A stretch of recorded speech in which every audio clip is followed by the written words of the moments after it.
Quem leu o livro de Êxodo, levanta a mão. É isso, gente, é isso. Não deixe de ler. A gente precisa aprender. Meu povo erra porque não conhece as Escrituras.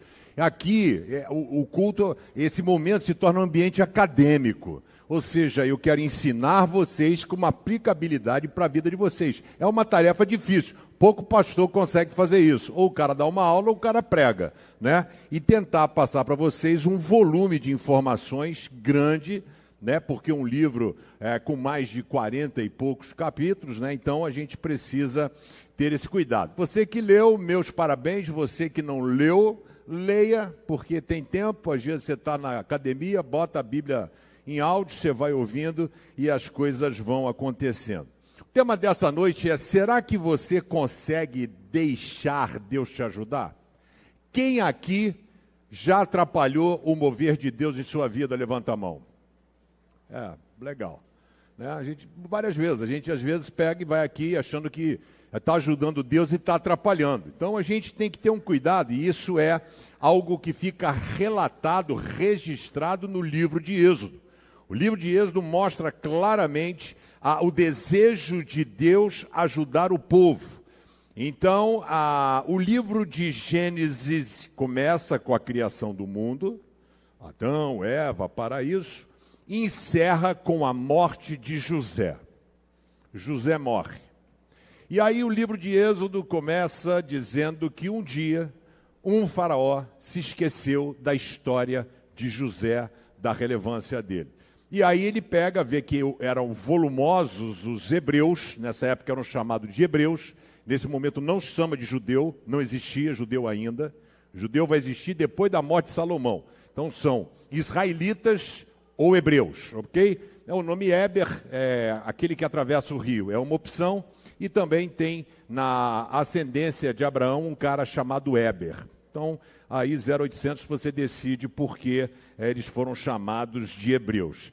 E aí a galera está lá, não tinha religião, não tinha nada, ok? A gente viu aqui que Gênesis, né, no estudo, que na época de um cara chamado Enos, o pessoal começou a adorar a Deus. Então, Noé adorou a Deus, né?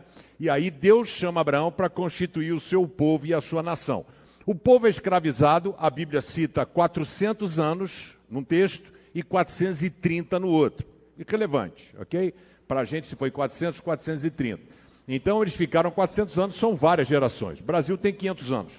Então, um tempo enorme, eles ficaram lá. Não existia lei, não existia adoração, forma de se relacionar com Deus. E aí o livro de Êxodo vai dizer que Deus ouviu o gemido do povo. E ao ouvir o gemido do povo, Deus se lembrou não do povo, Deus se lembrou de Abraão. Olha que lindo, né? Deus se lembrou de Abraão, Isaque, Jacó, e se lembrou da promessa que tinha feito a ele. Porque em Gênesis, Deus já tinha avisado Abraão. Virar descendente, não tinha nem nascido Isaque. Já falou que eles iam ficar 400 anos escravizados. Está lá em Gênesis. Porque Deus, ele é onisciente, onipotente, onipresente. E sempre tem uma didática e tem um objetivo. Deus não faz nada por acaso. E aí então Deus pega e ouve o gemido do povo e monta o plano de estratégia de conseguir educar o seu povo e aprender a se relacionar com ele. Escolhe Moisés, um assassino fugitivo, ele matou um egípcio, olho por olho, dente por dente, lei de Italião, ele foge, vai para a casa de Jetro, lá ele casa com Zípora, né? E aí ele fica morando lá, pastoreando ovelha. Ele está andando, ali passa pela península do Sinai, e aí ele tem um encontro com Deus, Êxodo capítulo 3. Então ele chega lá e tem um arbusto queimando, e não com fogo, mas não queimava. E aí ele fica assustado, vai chegando, e aí Deus fala com ele: tira a sandália do teu pé, porque onde está pisando é solo sagrado. Onde está esse texto? Êxodo, ok? E aí Deus fala para Moisés: Moisés, eu escolhi você, e você vai libertar meu povo. Moisés falou: cara, mas é ruim para mim. Eu sou um cara que tenho fala difícil, tenho dificuldade de fala, ou seja, timidez, eloquência, não achar as palavras certas, um pouco de gagueira, não sei, tá bom? E também, mais uma vez, é irrelevante. Pastor, Moisés foi gago? Sim, não vai mudar a diferença, né? A missão dele foi cumprida. Então, tem muita gente que gosta de perder tempo com baboseira. Então, assim, a gente tem que ir para aquilo que é vital, né? E não perder tempo com as coisas que são periféricas. Deus chama Moisés, então. Moisés tenta fugir por 4 vezes. E aí Deus fala, tu não é irmão de Arão? Sou. Teu irmão é bom de bico. Então, você cochicha no ouvido de Arão e Arão fala, ok? Não tem problema nenhum. Mas, de alguma forma, Moisés foi tomando essa pujança, essa coragem de ir falando. Moisés é o personagem principal do livro de Êxodo. Moisés é o principal personagem do povo judeu. Talvez em vários momentos superando Abraão, o pai Abraão, superando talvez o grande rei Davi, porque a religião judaica nasce nas mãos e sobre as mãos, tutela e orientação de Moisés. Tudo que você vê no Novo Testamento começa com Moisés. Deus chama Moisés para libertar o povo. Moisés liberta o povo através das pragas e o povo vai em peregrinação para o Egito. Pode soltar aí o primeiro mapa aí. Então, eles estavam aqui na cidade de Gozém, Pitom, por aqui, mais ou menos que eles ficaram, né? Egito é uma cidade próspera, rica, por causa de água, ok, gente? Por que Israel é a terra que emana leite e mel? Porque tem água. Tem água no deserto, é melhor que ouro, melhor que petróleo, ok? Então tem água. Israel, um pequeno pedaço de terra, ele é regado de ponta a ponta. Nascente do Rio Jordão, Mar da Galileia, e desce o Rio Jordão até desembocar no Mar Morto, que para ali a água corrente. Então eles saem, Deus fala no livro de Êxodo que não fez o caminho mais curto, lá em cima, porque eles teriam que vencer os filisteus, que é brabo até o dia de hoje, faixa de Gaza, até hoje, ok? Então, se eles fossem pelo caminho mais curto, Deus teria que dar vitória a ele, porque eles iam conquistar a terra. Então, Deus os leva a um lugar chamado Pi-Hairote, que é o local onde tem o Mar Vermelho, eles atravessam o Mar Vermelho. Eles vêm caminhando, né? O livro vai citar que eles param no lugar chamado Mara, que são águas amargas, e eu vou contar essa história para vocês depois direitinho. Eles vêm e acampam aqui, na Península do Sinai, aqui, ó. Então, na Península do Sinai, tudo acontece. 10 mandamentos, tabernáculo, a Arca da Aliança, menorá, pães da propiciação, tesoura para cortar o pavio do candelabro, que ela fez de ouro, como vai ser feita a Arca da Aliança, como serão os tecidos da tenda, que era o templo, como serão os tecidos, que tipo de pele vai botar sobre o teto, como será a roupa do sacerdote, como será a roupa do sumo sacerdote, como então toda a religião judaica e sua funcionabilidade acontece no livro de Êxodo. As festas que serão celebradas no Novo Testamento, Páscoa é a primeira festa. Então, a Páscoa surge no capítulo 12 de Êxodo. Então, capítulo 12 e 13, quando há a morte dos primogênitos.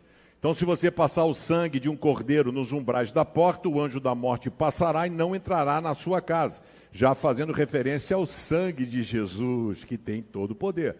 E aí, então, as pessoas fizeram isso, Faraó manda o povo embora. Deus leva eles para Pi-Hairote e lá Deus abre o Mar Vermelho e eles atravessam. Vão para a Península do Sinai e ali eles ficam acampados 2 anos.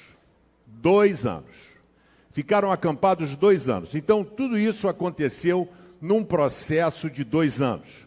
Moisés subiu para pegar as tábuas. Você encontra isso na segunda vez, porque ele subiu uma primeira, o pessoal fez um bezerro de ouro, né? Ele quebrou as primeiras tábuas em cima do bezerro, e aí Deus deu um segundo para ele. Ele ficou 40 dias e 40 noites, diz o texto, recebendo do Senhor os 10 mandamentos. A palavra Êxodo significa saída. E é o título que foi dada na Septuaginta. Septuaginta é a tradução que foi feita por 70 anciãos judeus do hebraico, que era o Antigo Testamento, para o grego, que era a língua corrente da época. A tradução é chamada de Septuaginta. Nessa tradução, eles deram nomes a alguns livros que não tinham, ok? Então, ele recebe o nome de Êxodo na Septuaginta, ou seja, num período um pouco mais à frente. Então, o livro vai falar da libertação do povo, vai falar da constituição da religião judaica, os 10 mandamentos, tudo vai ser guardado. E sabe uma coisa que é maneiríssima no livro de Êxodo? Porque você que leu, fala assim, cara, não entendi, por que isso? Povo escravizado há 400 anos, eles não tinham Constituição, Código Civil, Código Penal, Código Criminal. Aonde está isso? Êxodo. Livro de Êxodo.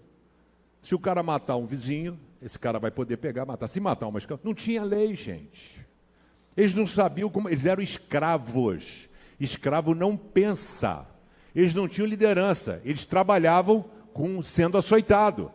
Então não sabia nem o que era lei, o que podia e o que não podia. Então, Deus institui o Código Civil, lei comportamental, como é que deve proceder, como é que deve fazer, e é muito legal. As 9 emendas americanas, as cláusulas pétreas. Então, Deus fala da religião, mas fala também do comportamento que essa pessoa deve ter.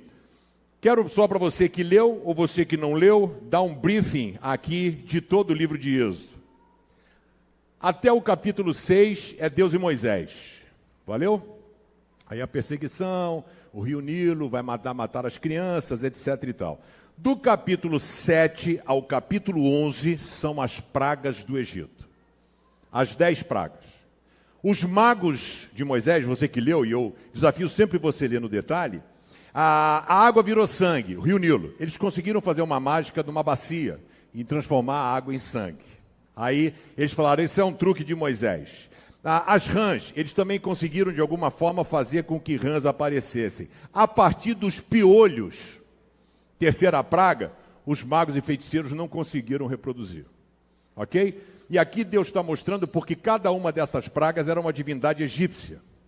Então Deus está mostrando para aquele povo escravizado que ele é maior do que a rã, ele é maior do que o sol, ele é maior do que as moscas, ele é maior, entendeu? Então, até o capítulo 12. Capítulo 13 é instituída a festa da Páscoa. A Páscoa que nós temos é uma festa judaica.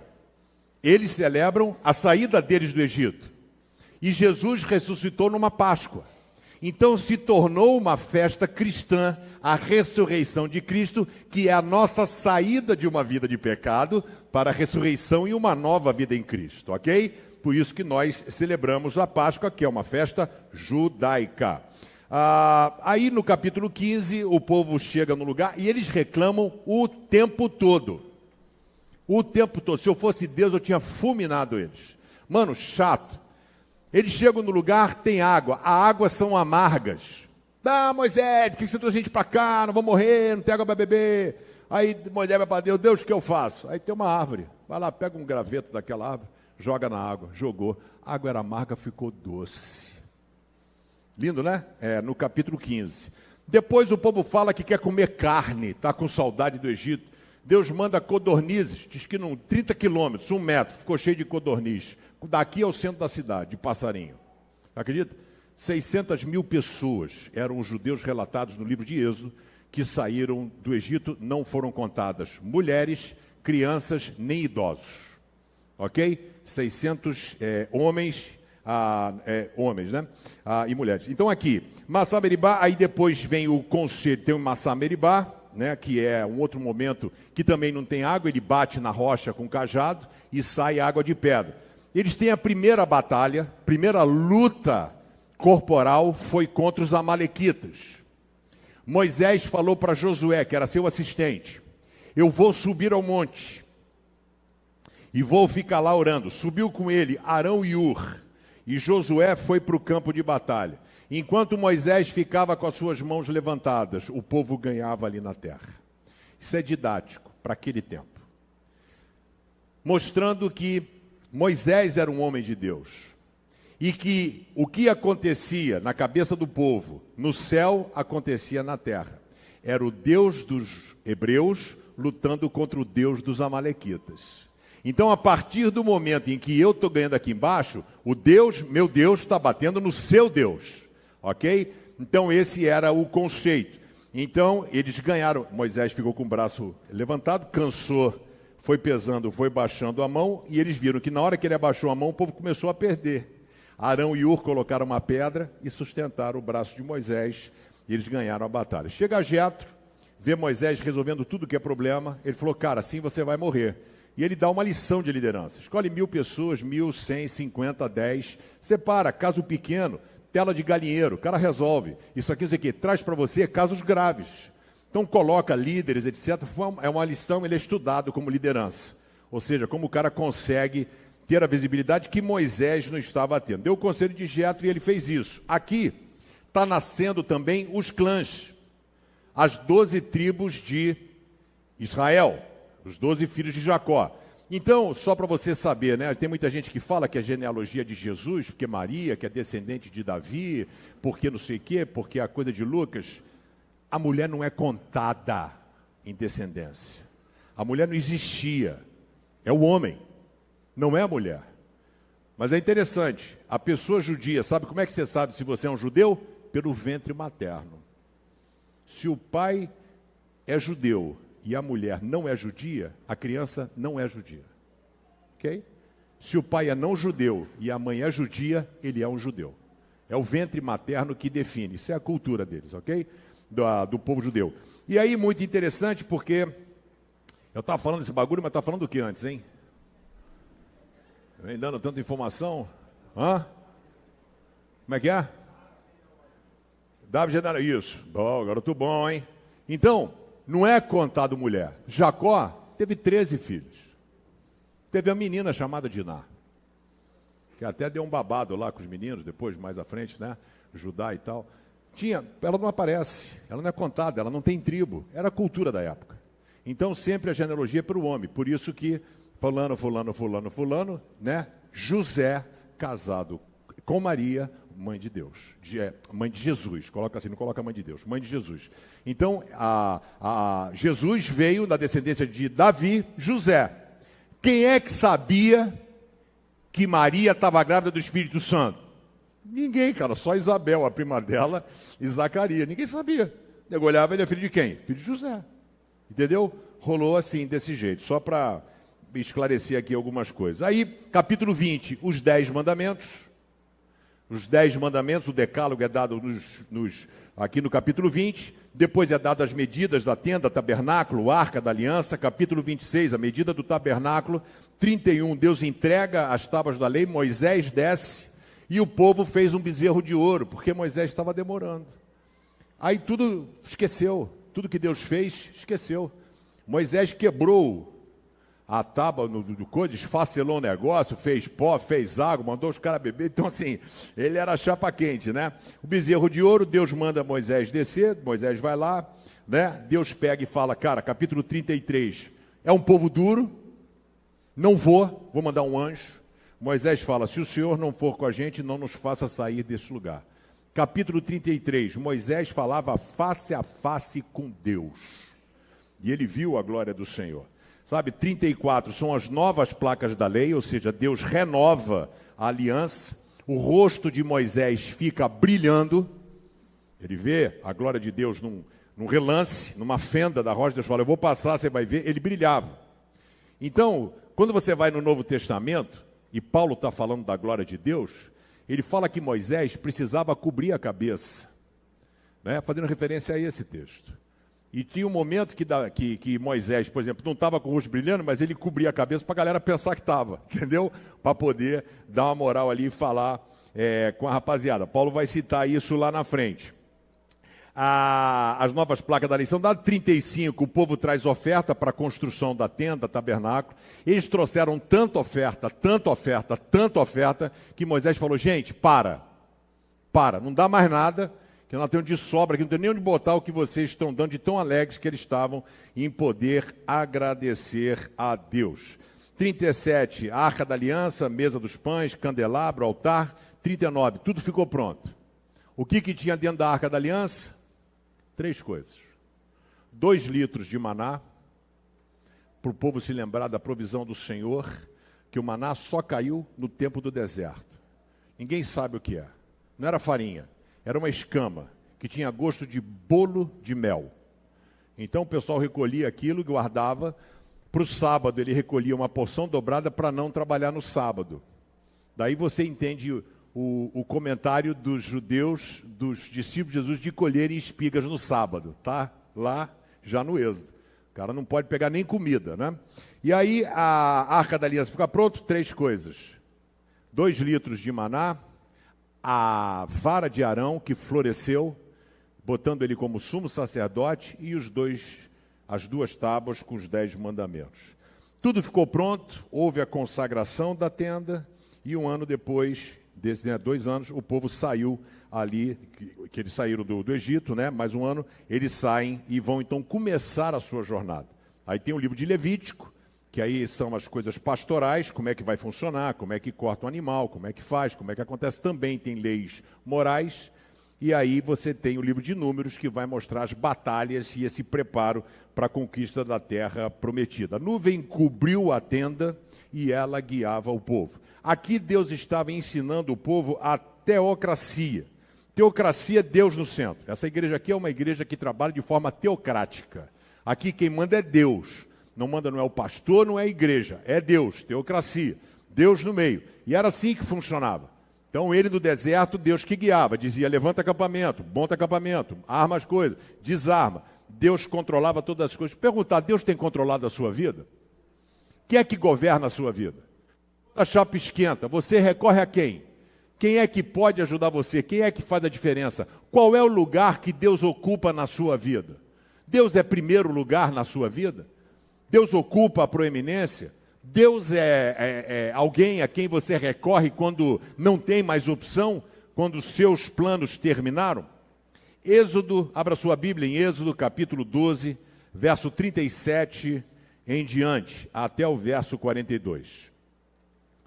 O texto diz assim: os israelitas saíram a pé de Ramessés e foram para Sucote. Eram mais ou menos 600.000 homens, sem contar mulheres, as crianças e os velhos. Com eles foram muitas outras pessoas, e também muitas ovelhas e cabras e muito gado. Os israelitas fizeram pão sem fermento com a massa que haviam levado do Egito, pois os egípcios os haviam expulsados do país tão de repente que eles não tinham tempo de preparar comida, nem de preparar massa com fermento. Por isso, na Páscoa, o pão é sem fermento. Ok? Porque simbolizar esse momento não deu para deixar para fermentar. Os israelitas tinham vivido no Egito 430 anos. No dia em que terminaram os 430 anos, todas as tribos do povo de Deus, o Senhor, saíram do Egito. Essa foi a noite que o Senhor ficou vigiando para tirá-los do Egito. Ela é dedicada ao Senhor para sempre, como a noite que deverá ser comemorada por todos os israelitas, pela libertação, Páscoa, Pessar, passagem. Sabe quando nós devemos agradecer a Deus e celebrar a Páscoa? Todo dia, todo dia. Jesus Cristo morreu por você e Ele é tudo aquilo que você precisa.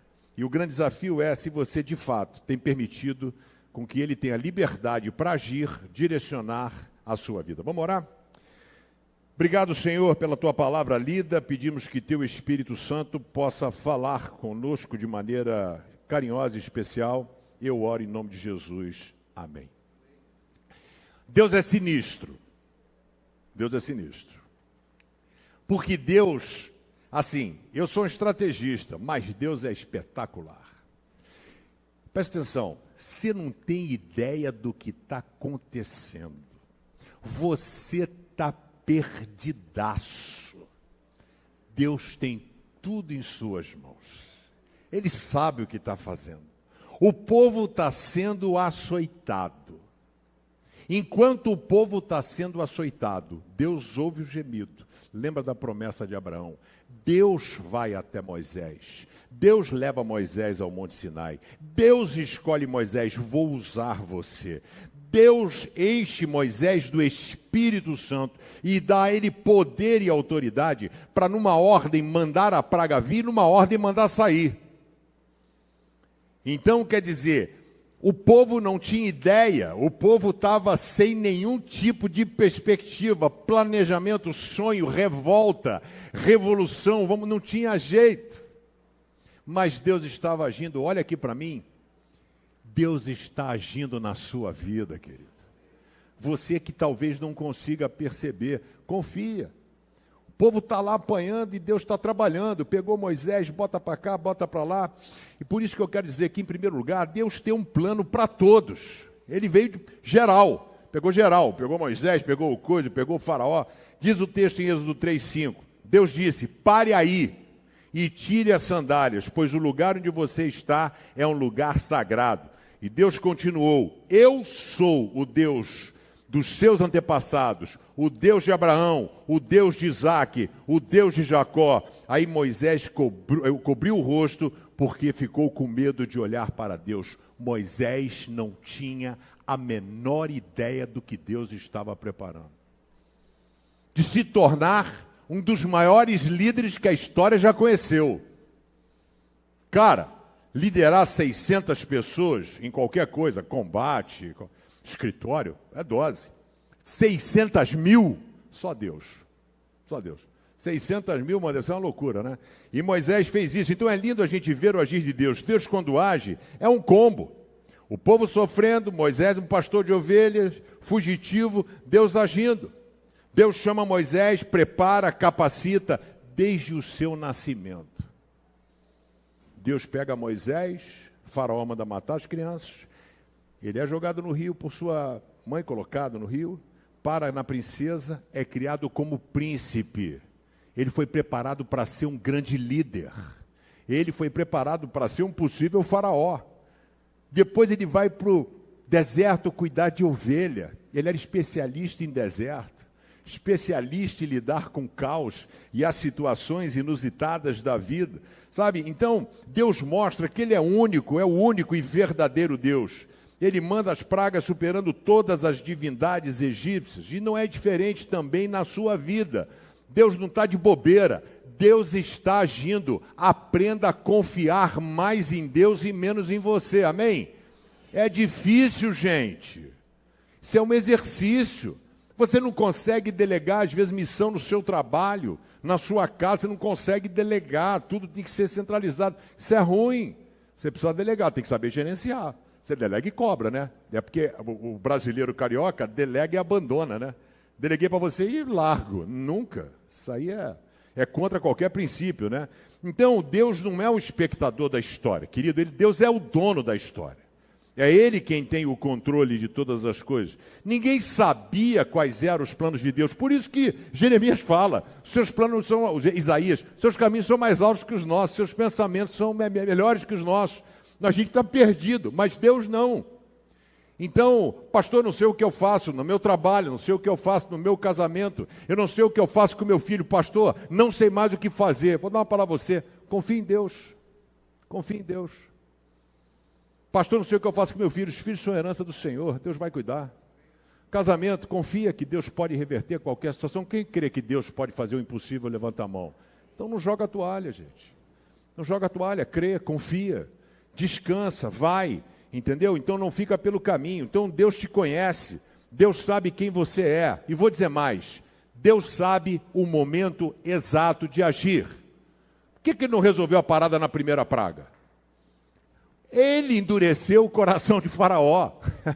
Porque ele queria mostrar para o povo o poder dele. Então ele está mandando a praga, ele está mostrando. Entendeu? Aí depois ele fez Faraó ir atrás do povo, porque ele queria matar, acabar o exército egípcio. As carruagens dos caras entraram no Mar Vermelho, morreram. Ele falou, nunca mais vocês verão esses egípcios, né? Então, quem é você? Você é a pessoa que confia em Deus ou é a pessoa que questiona? É o que você encontra no livro de Êxodo. A galera queria voltar para ser escravo quando tinha o menor sinal de problema. Eles falavam, pô, era melhor ter morrido escravo no Egito. Quem é você? Você é a pessoa que confia ou desconfia? Segundo lugar, O desespero nunca é a melhor opção. Aprenda a esperar em Deus. Nunca é a melhor opção. Minha família, muito doida, sempre foi muito doida.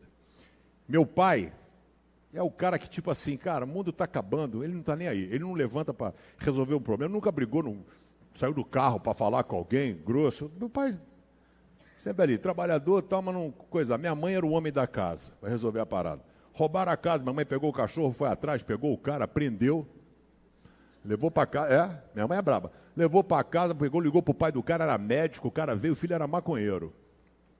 O pai chorava, isso lá, cadê ele? E aí teve uma ocasião que teve uma enchente, choveu igual choveu hoje, eu estava em Nova Iguaçu, foi uma loucura.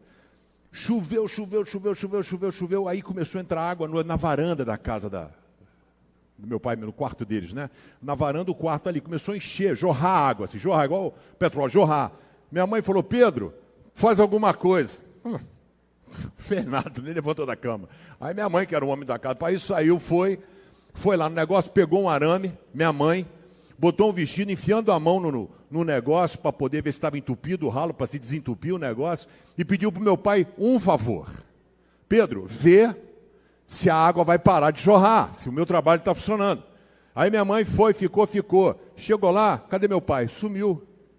Aí minha mãe, Pedro, eu estou dormindo, meu quarto assim. Minha mãe está gritando da varanda, e eu estou ouvindo aquela voz do meu sonho. Pedro, estou ouvindo.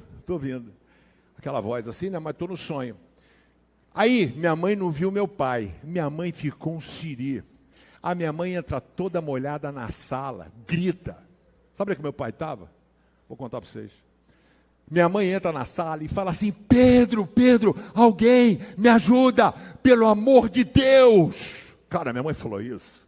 Eu levantei da cama, dei com a cara na porta, eu corria gritando, Eu pensei, minha mãe está lutando com um cara com a faca, o cara está matando a minha mãe, ela está gritando, alguém me ajuda, pelo amor de Deus, gravíssimo.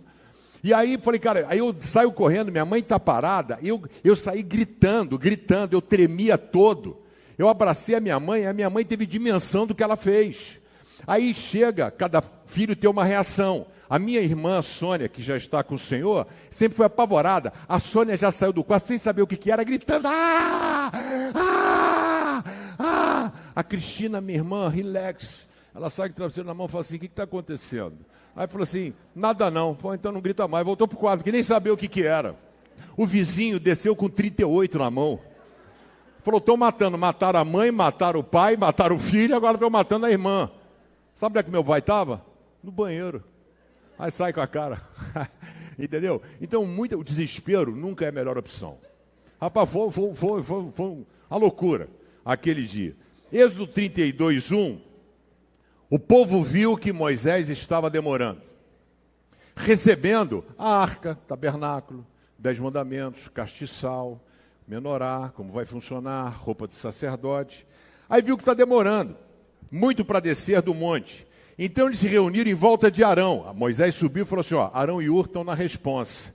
Foram a Arão e disseram, cara, não sabemos o que aconteceu com Moisés, aquele homem que nos tirou do Egito. Portanto, faça para nós deuses que possam ir à nossa frente. Construir um bezerro de ouro. Impressionante, né? Como é que se esqueceram de tudo. As pragas do Egito, a abertura do Mar Vermelho, cair pão do céu, codorniz, água, tudo isso já tinha acontecido, gente.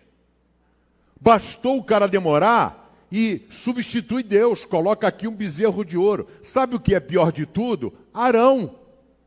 Porque Arão era colado com Moisés. Você vê, cuidado com pessoas tóxicas, hein? Arão foi contaminado. Arão ficou perdido e construiu um bezerro de ouro. Então, a gente tem que ter cuidado, porque as pessoas têm uma facilidade enorme em esquecer as coisas que Deus já fez. Quem aqui já foi abençoado por Deus, levanta a mão. Não esquece. Não esquece, registra isso em seu coração. O que Deus já fez por você uma vez, pode fazer de novo. Entendeu? Então é a gente confiar nele. Moisés estava lá recebendo toda a religião, toda a coisa maravilhosa, e o povo lá já, tipo assim, vamos dar um jeito. É o bezerro de ouro que vai abrir o mar? É o bezerro de ouro que vai fazer cair pão do céu? Você consegue entender como as pessoas, no meio do caos, perdem a lucidez? Cuidado com quem você tem andado. O povo fez um outro Deus, fez um bezerro de ouro, achou que tudo assim estaria resolvido. Cuidado com as suas escolhas. Você fica perdido, descobre que um filho está com câncer. Chega a pessoa e fala, conheço um pai de santo, o cara é de primeira. Aí você já esquece de Deus. Aí você fica perdido, você já não sabe para onde vai. Não seja assim. Seja uma pessoa de um caminho só, confie em Deus. Tenha certeza que Ele sabe o que está fazendo. Terceiro e último lugar, prepare-se. Deus sempre nos surpreende. É lindo isso. Cara, quando você menos espera, eu sou um milagre vivo, né, cara? Essa igreja aqui, as coisas que acontecem, de repente não tem nada, de repente tem tudo. As coisas são de forma maravilhosa. Olha só como Deus nos surpreende. Êxodo 34:10. O Senhor Deus disse, quando já na segunda vez que Ele trouxe a segunda tábua, Ele falou que não ia, Moisés falou, se o Senhor não for com a gente, não faça sair desse lugar. Olha o que Deus diz. O Senhor Deus disse a Moisés, eu estou fazendo agora,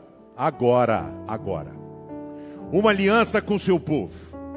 Na presença deles farei maravilhas como nunca foram feitas em toda a terra e em nenhuma nação. Já tinha aberto o mar, o pão já tinha caído do céu, a água já tinha saído da rocha. Ele está falando que vai fazer coisas maiores.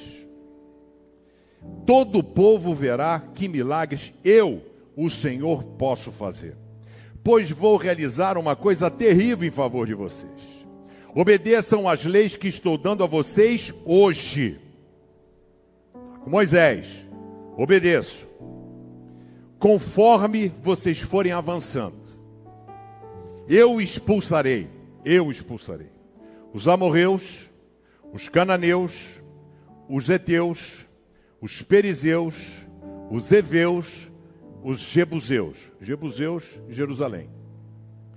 Não façam nenhum acordo com os moradores da terra para onde vocês vão, pois isso poderia ser uma armadilha mortal para vocês.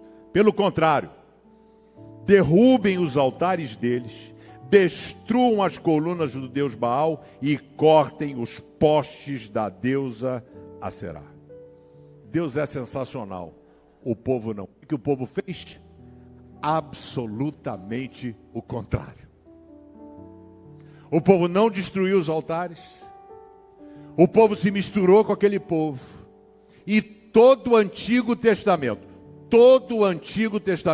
Isaías, Jeremias, Sofonias, Malaquias, Abacuque, Miqueias, Oséias, Amós, todos eles vão tratar desta desobediência aqui. Pecado preponderante, idolatria. Abandonem, voltem. Elias, Eliseu, o tempo todo é isso. Sabe, é interessante que Deus está renovando a aliança. Deus está falando, eu vou detonar os seus inimigos. Deus deixou uma orientação básica. Tipo assim, cara, não come comida com lactose. Tá bom? Tipo assim, simplão. Chega e fala, acabou, mano. Quebra, tira isso aí, não quero saber desse negócio. Pode tirar. Essa terra é minha, tira. Eles não tiraram. Ao invés de destruírem, o adoraram. É impressionante a indiferença do povo.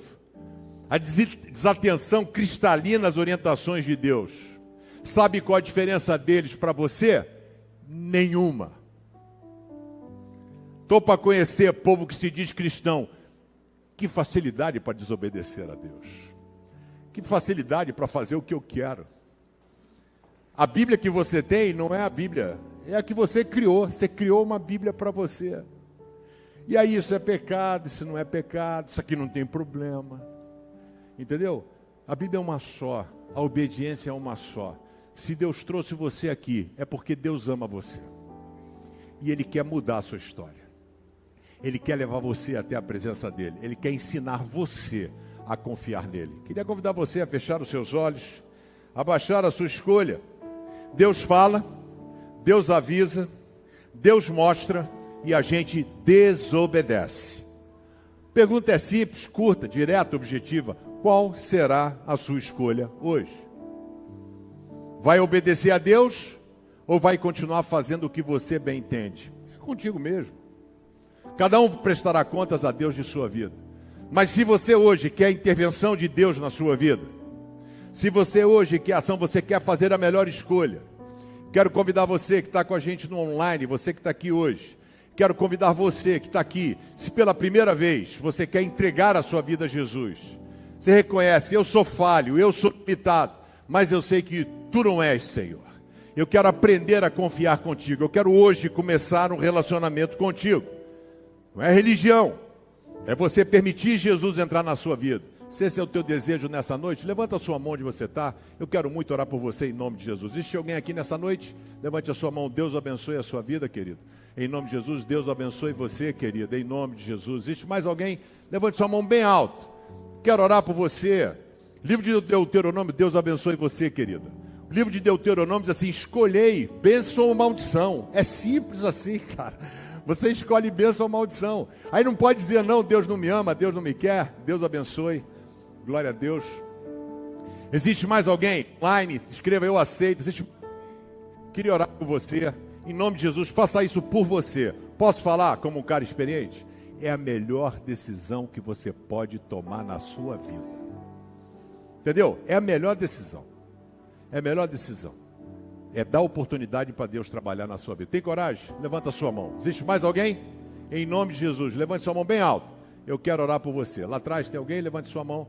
Eu queria orar por você que está aqui hoje, nessa noite, que fala, pastor, eu às vezes realmente tenho feito escolhas mequetrefe. Às vezes eu tenho esquecido tanta coisa boa que Deus tem feito na minha vida, mas eu quero dar um freio de arrumação nessa noite. Eu quero autorizar o Espírito Santo para colocar as pedras nos seus devidos lugares. Quer dar esse freio de arrumação? Fique em pé no seu lugar. O Espírito Santo sabe o que precisa fazer na sua vida. E Ele vai fazer hoje isso com você e em você. Coloca a sua mão sobre o seu coração. Obrigado, Senhor, porque Tu és um Deus que nos ama. Não pelo que somos, mas porque antes de nascer o Senhor já nos amou. Obrigado, Pai, pela Tua fidelidade, a Sua generosidade, a Sua misericórdia, que se renovam a cada manhã. Nós estamos aqui, Senhor, abençoe a vida de cada pessoa que hoje entregou a sua vida a Ti pela primeira vez. Cuida deles, Senhor. Sela com o Espírito Santo, enche a vida deles da Tua presença, cuida, Senhor. Mostra a Tua graça, o Teu amor e a Tua proteção. E quanto a nós hoje, Senhor, nós estamos dando um freio de arrumação, porque chega de tanta coisa confusa na nossa vida, natureza humana, espiritual. A gente quer confiar em Ti. Nós queremos agora destruir todo e qualquer altar de Baal que tenha na nossa vida, seja de onde quer que venha. A gente quer de fato alinhar a nossa vida e o nosso relacionamento contigo. Eu peço que Teu Espírito Santo abençoe a vida de cada pessoa aqui de forma poderosa.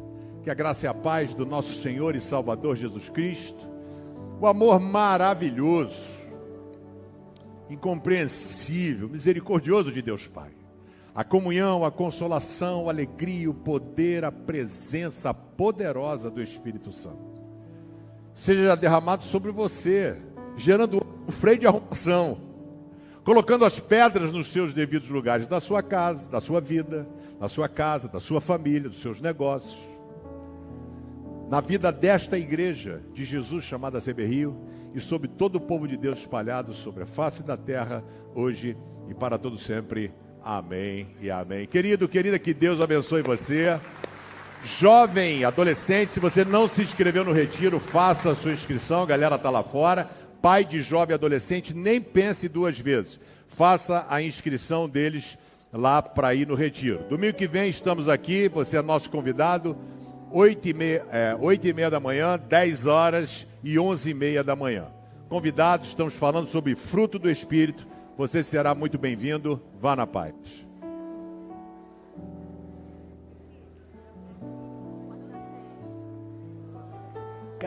Oh.